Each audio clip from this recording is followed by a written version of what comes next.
Welcome to the CR Media Sports Creators Podcast, Episode 2. My guest on the show today is Marcos Villegas, who is the founder and host of Fight Up TV, one of the world's biggest MMA and boxing YouTube channels, currently with just under 800,000 subscribers. Marcos started the platform in 2009, and he's also gone on to work for broadcaster Fox PBC as an unofficial ringside scorer and pundit. On the show, Marcos will be talking about monetisation on YouTube. He'll be talking about the realities of burnout and how to deal with that as a creator. He'll also be talking about the importance of creating a niche on YouTube and actually focusing on a certain subject rather than a broad range of things. And he'll also be talking about copyright and censor issues which are arising more and more for content creators online. Just before we get into the episode with Marcos, I just want to say that these episodes are aimed at anyone interested in sports media, whether it's sort of from a creative point of view or an industry point of view. These are mainly aimed at anyone working or involved or interested in sports media. So if that's something you are interested in, please like, subscribe, share, that'll be awesome. I do have another channel which is all around boxing and MMA mini documentaries. That's youtube.com/CR Media TV. I'd say that may be something you're interested in. It might give you a little bit of an insight to what I do and what I enjoy creating. So yeah, feel free to go over there. Again, subscribe, like, share, that'll be awesome.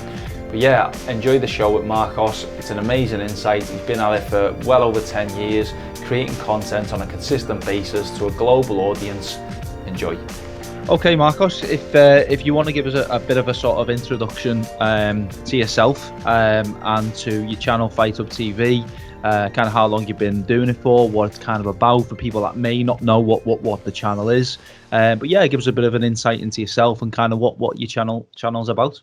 Yeah, my name is Marcos Villegas. I am the creator and founder of the YouTube channel Fight Up TV, which is one of the biggest in the world for boxing, like media and boxing content. And I'm also Fox's unofficial scorer over here in the States for the boxing shows that we televise on Fox and Fox Sports 1.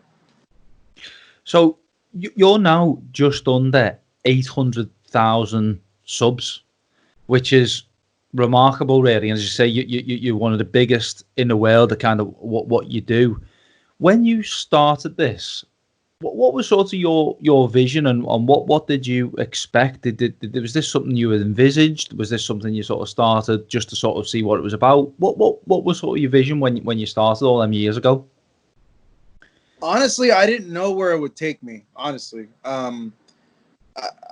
I did it at first because I was going into the gyms, getting cool content, and I figured, well, you know, might as well put it up. Don't let it go to waste. And like the first clip that I did really well, but even then I didn't think this would turn out the way it did, you know. It wasn't until like 3 weeks later where I got like a viral clip that got like 1 million views that I thought like, oh, that's kind of odd. You know, maybe there's something here, you know, maybe this could be something that turns out to be big and takes me somewhere. You know, so it's not like I had a vision in the beginning, but I think it started when it started getting traction. I felt like, hey, I have something here that could be of use to fans that's serving a niche. And I'm a fan, and it's something that I enjoy. So I'm going to keep doing it. Now I just got to figure a way to make money doing it. So there wasn't a grand plan for it in the beginning because YouTube was it's not like YouTube was in its beginning stages, but certainly it was in the ground floor of content creators, that's for sure. And it was kind of like the Wild West back then with what was on YouTube and what was being made on YouTube and what content creators were making. Because now there's sort of like a formula, obviously, because the YouTube platform's been around for a very, very long time. And there's a blueprint as to like how to do a certain video and what niche. And there's certain formats that we know that work, that'll get traffic. But back then, you know, we were just kind of discovering on our own and trying to see like what works, what doesn't work. And then over the years, that's when like, you know, a vision as to what I wanted it to be formulated as a place, a hub of cool content for fight fans that they can go to and see of their favorite fighters that normally they couldn't get on TV because, the broadcasters here in the United States wouldn't regularly update boxing fans or the sporting fans with the content that I was giving them, so I felt like I was doing a service to boxing fans and that I needed to keep doing that service and keep it going. And I knew it would lead me to somewhere good. But you didn't kind of know what that may be or what that might look like. As you say, it's interesting that you say there's no sort of blueprints. I think you and your channel sort of serve as a big inspiration for a lot of content creators and a lot of boxing fans. But who was kind of back then? Who was sort of your inspiration? You sort of kind of not model yourself on that bit, but model yourself on, or who were you kind of looking up to at that sort of period when you first started getting into interviewing fighters? Well, obviously I wanted to get better at interviewing and talking to the fighters. So, I read a lot of books. And it's funny, like that Diane Sawyer has a book, and I know a lot of people now don't know who Diane Sawyer was, but I looked up to a lot of broadcasters that were on American television that were good interviewers. Like her, like Oprah, Howard Stern. On the digital self. Or on the digital side, I looked up to guys like Al Bernstein that I had seen interviews and who later would become a mentor to me. And so I was like a big sponge because, obviously I didn't go to school to do this. I learned everything on the job, and then I went back to school to eventually learn it. But in the beginning, I was an open book. So, I would see those people that I liked on TV and be like, hey, try to be like them, like, because the space was so new and not a lot of people were doing interviews in boxing or in MMA.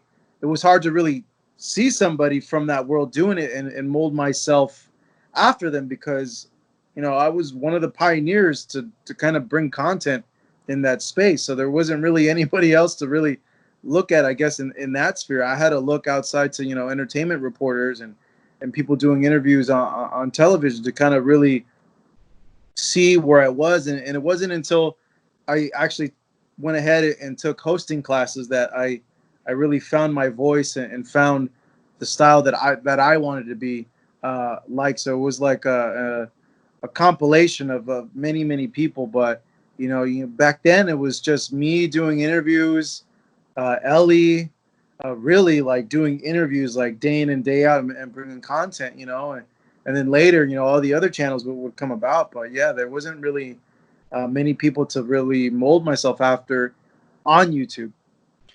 When you were growing and when you sort of started seeing the turning point of your subscribers and your views, were you kind of thinking, there may be an opportunity within this channel to actually make something in terms of like a full-time career, or were you sort of thinking, it may be an opportunity to sort of like almost level up? And, in terms of the roles that you're doing now with the broadcasters, it'll create an opportunity for me with them. Was that kind of like, did that kind of become a goal for you to work with the broadcasters? Yeah, no, it was, because I looked at it and at that point, I hadn't met anybody who was making a living off of YouTube, So I was kind of hoping like, well, maybe this will lead to other bigger opportunities for me because, I wanted to be the guy that interviewed people on television and I wanted to get a chance to go ahead and do that. So, yeah, that was part of the hope, as I further along in this was that, okay, maybe this will allow me an opportunity where like a promoter or a network will reach out to me to do work for them because of my vast body of work in boxing. So certainly that was a hope as I continued doing it and the channel continued growing. But it came to a point where I think when we hit like 60,000 subscribers, that's where I was kind of like, oh, okay, like this thing's really growing, and that's where I was like, oh, okay, maybe this can be a full-time job because at that point I think YouTube had implemented ads And there was some money coming in. It wasn't enough to sustain myself. I didn't make any money on YouTube for like 5-6 years. So imagine doing something like this for 5-6 years not getting paid. But at that point, that's when it's like, it wasn't the aha moment, but I felt like, hey, this is working. Like, keep at it. Something good is going to come from it. I'm obviously kind of looking back sort of to open the call, but looking forward, where do you see sort of the platform of YouTube going in terms of, obviously, we've discussed the last 10 years, but going forward 10 years, how do you see it changing, or what opportunities do you think it'll open for you going forward, or how do you think the medium will change in the future? It's difficult to say. I know that there's a lot of gripes with content creators on YouTube because, well, one, music. Music's a big headache. Sometimes you can't control where you're filming, especially when you're on the news media side of things, and there's music playing in the background, and they flag you and they force you to take your content down, or they're making money off the video that you did with your own money, which I think is really unfair and shows how greedy the record industry is with that. But it's difficult to say. I know a lot of content creators, because of that and other things on YouTube, where YouTube goes and censors now. If I agree or disagree with why they're censoring certain channels is a different story, but they are censoring, and it's a worry that YouTube could come in and just shut down your channel overnight after years and years of building it up. So I know a lot of content creators just in general are like, I can't have all my eggs in one basket. Like, I have to distribute my content on other platforms. So I think a lot of other content creators are going to be trying to get their content onto OTT devices and other platforms to kind of, just in case, and also have another stream of residual income. Now, I don't know how well that's going to be in terms of like what Facebook is doing and Twitter is doing. I haven't seen as much success as people on YouTube are with their content. So it's going to be tough to say. I say it's going to be, these days everybody has a channel, and I feel it's a lot harder to get a really viral video now compared to how it was maybe 6 years ago, because there's so much out there, and now you have to be so hyper niched, and YouTube's algorithm is so random and weird, and nobody understands it. YouTube won't really tell anybody about it because they don't want anybody gaming the system. But it kind of messes things up, because there are ways to kind of game the system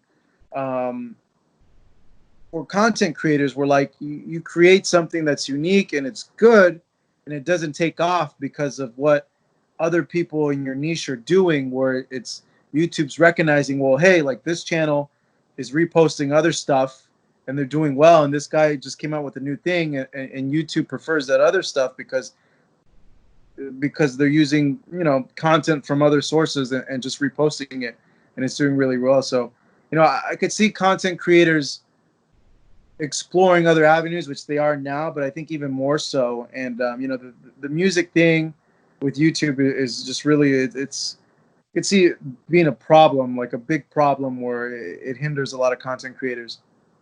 I've noticed, it's interesting that you should bring it up, but I have noticed, like, not particularly sort of from yourself, but I've noticed like other sort of YouTubers being quite vocal about it. There's a channel called London Real who've had one of their episodes censored. It was around sort of this coronavirus issue, which, yeah, whatever way you think about that, it doesn't really matter. But I think the issue for a lot of people is kind of freedom of speech has been taken away. So well, we gotta remember, YouTube is not a government. YouTube's a private company. When you ask to get revenue from YouTube, you're signing their terms and agreements. This is a private company you're doing business with, so they do have the right to do whatever the hell they want. It's not like you're dealing with the government. This is a private company. Private companies have their own policies. Now, if you agree with that policy or not is a different thing, you know. And YouTube's kind of taken on this strange little form where we think like it's representative of what we get in our daily life and society, and we're like, you know, why is it we can't express our viewpoints on this platform? But people got to remember that this platform is not some sort of public platform. This is a private company that has advertisers and sponsors that are paying it. So it's the same thing as if a business hires an employee that says controversial things. That business is going to fire that employee because it's messing up their business. You know, same thing, which, you know, like I said, there's that side, but on the other side, it's like, well, what the hell? You know, who's to say, like, what gives them the right to come in and do that to me? Who's the one that's judging what's good and what's not good? You know, there's no transparency there. Who's looking over that? Who's making those decisions? You know, that's the bad side, as well as a content creator. There really is no transparency. Like you get no communication with Google or YouTube whatsoever, and it's one of the most frustrating things. Do you have any sort of like relationship with anyone at YouTube? And I would imagine, I would sort of in my head or outside looking, imagine you would, just because of the size of your channel. I know like there's enormous channels out there as well, like ridiculously big. But obviously you know you're not a small channel. Do you have any sort of relationships or like an account manager, anything at YouTube where sort of there's any sort of relationship there? We did. And then that guy left his job, and YouTube here in Los Angeles had like a reshuffle. It had a lot to do with, there was a shooting at the YouTube studio in San Francisco. They changed a lot of things, you know, and yeah, you know, you would think somebody who has a channel of close to 800,000 subscribers would have a dedicated person, but it's when you look at the pantheon of YouTube, we're considered like, whatever. You know, a small channel compared to the guys like PewDiePie, who has like 18 million subscribers, guys like Logan Paul, who has millions and millions. Those guys are the guys, you know, that really probably have somebody dedicated to them. You know, you would think someone like me, my size, would have somebody dedicated, and you know, but it's still extremely difficult to get a hold of somebody on that side, and really get answers to anything. It's really weird. Okay, and with that kind of being given, I mean, you know, with everything that you're kind of feeling about sort of, you know, the future and a little bit of sort of uncertainty around that and kind of what that may look like. I mean, what advice would you give to anyone looking to start to, you know, create, you know, content on YouTube now, or just create content in general, really? What sort of advice would you give to anyone looking to sort of start doing that now? You know, I think that the biggest advice would be, okay, there's tons of content creators. There's millions and millions of videos being uploaded. You can't be so broad anymore in the content that you're creating. You have to find a niche and you have to own it. And you have to, and even better if you can find a niche within a niche that you could fulfill. You got to find niches that are not being fulfilled, or there's an opportunity there to bring something compelling and good to that audience that's not being delivered by the other content creators. You know, say you want to do a food cooking channel, you know, that's too broad. You have to be specific. You know, you want to specify on sushi, even more specific, the artistry of sushi, or you know, do it yourself ideas for sushi. Get as specific as you can and focus on that. And from there, you know, you'll find that you start building a fan base, and it's really important to build a community, and you got to interact with people, so you can build that community. And also you got to churn out content consistently. You can't just churn out content and then disappear for a month, and then churn out content and then disappear for another 2 months. That's not how it works. You know, you got to look at the content you produce as like a TV series in a way. You know, can you imagine your favorite TV show not premiering their next episode for a month? You'd stop watching that show. You know, it's same thing with YouTube. You know, the people that are watching, that are coming back to watch your content, they're expecting you to, you know, upload your content on a consistent basis where they know, hey, I know Chris is always uploads Monday at 6 o'clock. I know to go there every Monday to check out his new video. Same thing. Do you think that's where some people fall short in terms of the consistency side of it? Like, obviously, me and you both know how much sort of like hard work, working at the shows are, traveling to the shows, uploading interviews. It might kind of look quite glamorous from the outside, but it's an absolute graft.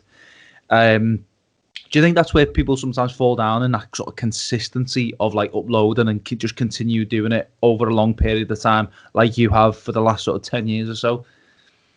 No, yeah, that's really what it is, but that's what it is for anything in life. You got to be consistent, You can't just go to the gym for a little bit and expect gains. You got to be consistent with you going to the gym.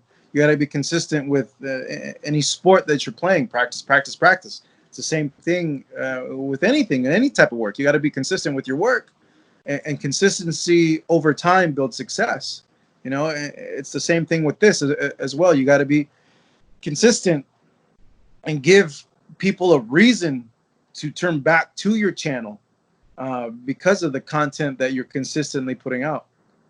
And what do you make of sort of like people doing content to support sort of their brands and their businesses and to raise the profile of what they do as a business?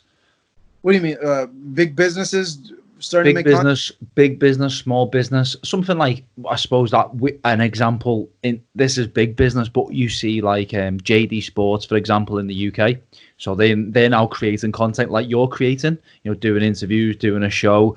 But even scaling it down to like smaller businesses, like your coffee shop or whatever, doing content and creating content and building their brand off the back of content rather than sort of advertisements and just pushing things out, actually like creating interesting stories, narratives, say, similar to what JD Sports do in this country with the boxing. Well, no, obviously that comes from like their marketing plan. And it's a new time, it's a new age where media, the most of people's media is consumed through their mobile phone. A lot of people aren't watching TV anymore. So if you're advertising on television and putting out commercials, like there's a big audience that you're not able to tap into. So what's the most surefire way? Like, how are people consuming media? It's through mobile. They're watching YouTube. So I think it's a good thing for those businesses because they're able to engage their core audience more directly, but also they're able to gauge how well a certain campaign is playing, because, you go in and you want to run an ad campaign on a television and do a media buy, it's not necessarily guaranteed that that's going to turn into sales or like, hey, I'm going to run a ad on so-and-so sports channel and I know they have, over 1 million viewers. It doesn't mean that your message is going to get to 1 million viewers.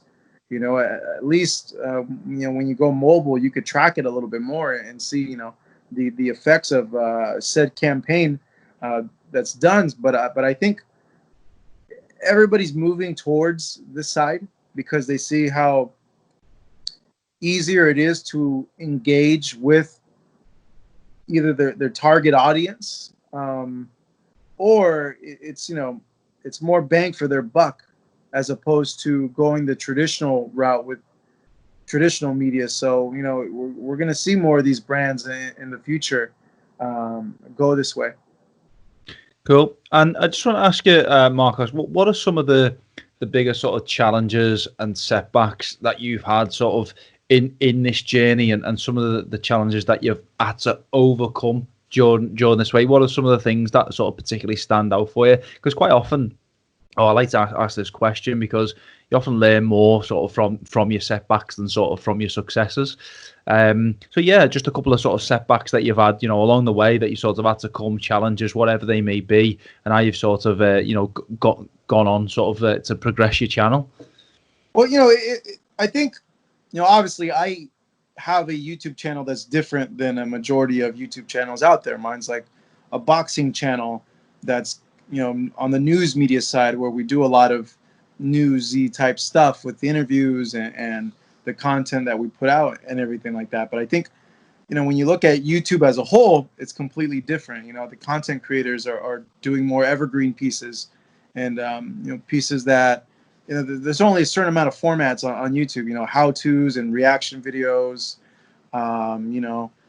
things of that nature. I think the most important for like any content creator is, and this is a very real thing, there is YouTube burnout, where a lot of content creators just burn out because it's so it's a grind, so you got to know how to space this out where you don't burn yourself out. I think that's the most important thing.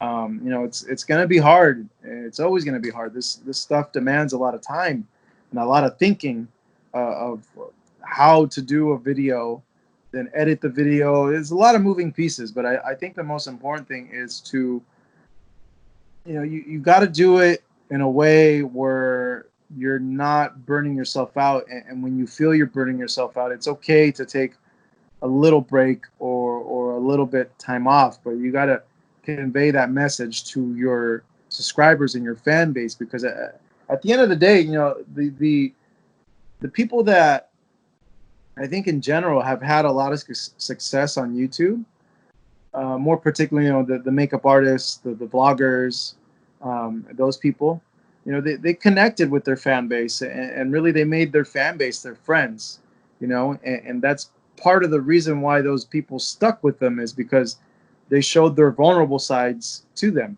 and people connected with them because of that. So they're there living your struggles with you, your ups and downs with you as well. So you got to be open and honest with the community you do end up building, and the fan base that you do end up connecting with. The other thing I would recommend to people is that you are your biggest asset. You yourself as the person, you are your biggest asset. So don't sell yourself self short, and don't be nervous about hey, how is this video going to come out? Like, oh, like comments, what are people going to say? Like, I was terrible when I started, terrible. And I read the comments, and a lot of them were like, did not make me happy. A lot of them were hurtful. But I used the comments, and I looked at it another way, as constructive criticism, because some of the stuff they said was true. Whether I liked it or not, some of it was true. And I'm like, you know what? I got a point. I am saying this too much, or I am going all the time, or doing these little things. So I use that as a way to improve myself. So I would say that for people that are wondering about starting, or wanting advice about starting, or thinking like, hey, what's the biggest pitfall to overcome? And it would be those things. Well said, Marcos. Really good answer. I just want to ask you a little bit of kind of about like the monetization side of YouTube, not to sort of prowse into sort of your details, your finances, or anything like that, but if you can give us sort of an overview of how that works, where kind of money comes from, what sort of other opportunities present themselves to sort of generate revenue outside of YouTube, but almost as a result of YouTube. So just a little bit of a sort of insight into the monetization side of that, and how that sort of plays out.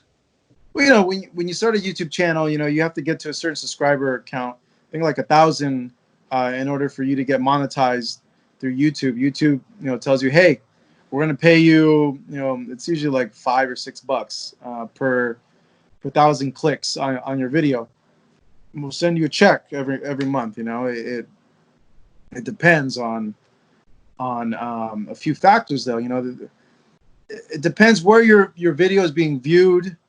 Different countries have different CPMs, some higher than others, some lower than others. So that's certainly a factor. But I think the smart way to look at it is, obviously a lot of people do depend on YouTube as their main revenue source, because for some people it's a great revenue source. But I think, I use the example of like a girl like Celeste Rose, okay, who grew a brand as herself and has multiple revenue streams. You grow your channel and your community, you could sell merchandise. That's another revenue stream. You can go on other platforms and take advantage of their advertising opportunities. That's another revenue stream coming in. You can go and then come up with a mobile app that's is specific to what you do. That's another revenue stream. So I think, you could leverage the sub base that you build into other revenue streams by offering them things that they would genuinely like, or that it could help them out. So I would say that would more or less gives you an overview of how the CPM works, like I guess textbook wise. But you come into the issue of, like I said, if you use music, these music companies could come in, put a claim on you, and it takes all the revenue away from a video that you paid the editors for, you paid the videographers for, you paid everything for. Everything came out of your own pocket, and they just come in and take it because just by chance you happen to use their music, or by no fault of your own. Say you're filming something outside in a public square and a certain song plays on and you had no control over it, they don't care. And that's been my biggest gripe with YouTube at this point, and the record labels, that they have too much influence on that over content creators. And what did you make of the recent sale of the Joe Rogan podcast? I know it seems to be quite a significant thing within sort of the YouTube community and content creation community. It's gone for quite a significant amount. What did you make of that sale and sort of the future of, is that something that could even happen to yourself at some point? I hope so. I'll take a $1 million check. It shows, well, obviously, there's examples in every business. It shows that you can build a show or a platform into something that has value and that people will be willing to pay for it. Now, if Spotify overpaid for it or not depends to be seen. We'll see how it shakes out. I don't know how many years the agreement is for, but that's a big chunk of change. Obviously he's one of the top podcasts in the world, but it shows that if you build a media platform and there is a viable subscriber base there, it has value, and you could leverage that value, and you could go and get something out of it. Now, I would imagine everybody's going to go rush out, and I've noticed that people are coming out with podcasts left and right. Go do it. Go for it. You never know what's going to happen. In the process, you're going to learn how this works, and maybe it might not work out for you, but the skills that you have gained, you could apply it for another line of work that'll help you out, I've always been of the opinion of that there's enough for everybody, because I've seen all these YouTube content creators make very, very good livings, and there's so many of them, which is why I've always been of the opinion there literally is enough for everybody, because every person has a unique personality, and if they can get people to gravitate towards them, they're going to have a fan base. But in terms of the sell, good for him. I'm happy for him. That's a lot of money. Now, you could see other companies now scrambling to get their own of the other podcasts or shows that are big to get them on their platforms exclusively. We'll see how it shakes out. In terms of that, but I think that's it's a good goal to strive for. It's like, well, if they did it, I could do it too. Have you ever had an offer, or has anyone ever approached you about like equity within the channel or anything like that? Yeah, a few years back, there was somebody that was interested in it, but the offer was low compared to what I knew how big the channel could be and become. So a few years back, there was, but I chose not to do it. Yeah. But it's an interesting time though, isn't it? And as you say, how it's kind of opened it up, and I think the statements it makes, and other companies sort of scrambling around and stuff. And yeah, it sort of sends out quite a big message. But as you say, loads of people doing podcasts now, which I think, on the whole is generally a good thing. But it seems almost like this sort of like period that we're in time has opened up. Everyone's sort of got a bit more time on their hands, and it sort of opened this whole world up to people creating YouTube channels, podcasts, doing interviews on Instagram, all these things. So I think it's it all depends sort of how that continues and whether it sort of falls off when everyone goes back to normal, when the world goes back to normal. Will people continue doing it? Time will tell. I think another important thing is you need people to help you push your content out. You need people that have bigger following than you to help you out. So, befriend other content creators and other people, and make friends of the content creators in your community so they can help lift you up, because, there's a lot of content being pushed out, a lot of competition, and you want all the help that you can get as well. Obviously, like, I remember like the YouTube bubble was like a few years ago where everybody was trying to make content out of YouTube. And now it's the podcast bubble where everybody's coming out and doing podcasts. Obviously, there's going to be a lot of people that are going to succeed, because the opportunity is there. People aren't consuming media like they used to. More people now than ever are listening to podcasts. And if you offer something of value, people will listen. But, it's, you heard that saying, if you build it, they will come. That's not true. If you build it, they're not going to come unless you tell them to come. Until you tell them, hey, I got something here that's great. Come see it. That's the only way they're going to come, And so I would say, it's very important finding a ways to be able to push your content out there. Brilliant. Well, thanks very much, Marcos. It's been awesome just getting your insight on your journey with Fight Up TV. And thanks very much for sort of giving us some words today. Oh, no problem, Chris, man. Thank you so much. I appreciate it.